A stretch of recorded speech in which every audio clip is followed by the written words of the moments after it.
পাওয়া গেল কলমা আনার পরে আকিমুস সালাত, তোমরা নামাজ কায়েম করো। বুঝলাম আমি মুসলমান হয়ে গেলাম, আমি নামাজ আদায় করলাম, এবার আমি কি করব? আমার আল্লাহ রাখবে কয় ওয়াতুজ যাকাত, তোমরা যাকাত দিয়ে দাও। আমি যাকাত দিয়ে দিলাম, আবার কি করব?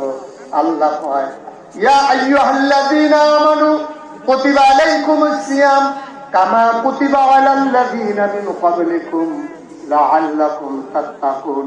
তুমি ঈমান এনেছো, নামাজ পড়েছো, যাকাত দিয়েছো, এবার তুমি 1 মাস রোজা রেখে ফেলো।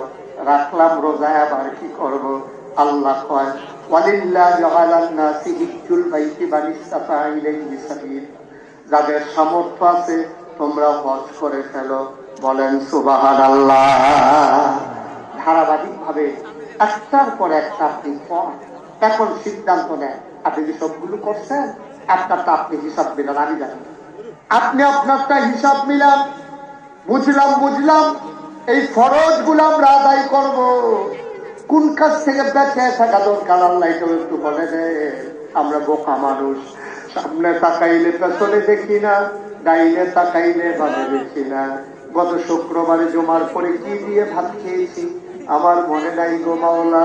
ও মাওলা রাব্বা করিম, তুমি আমার এলেন দিয়েছো সামান্য একটু, আমার মনে থাকে না, আমি দিন বুঝি না।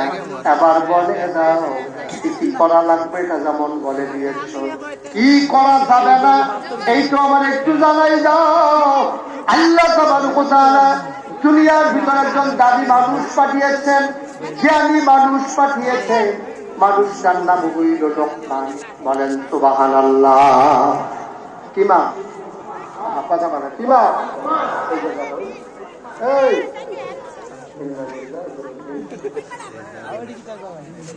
কিনা লোকমান আলাইহিস সালাম। এই লোকমান কি নবী ছিলেন নাকি ওলি ছিলেন? এটা নিয়ে ওলামায়ে কেরাম দ্বিমত পোষণ করেছেন।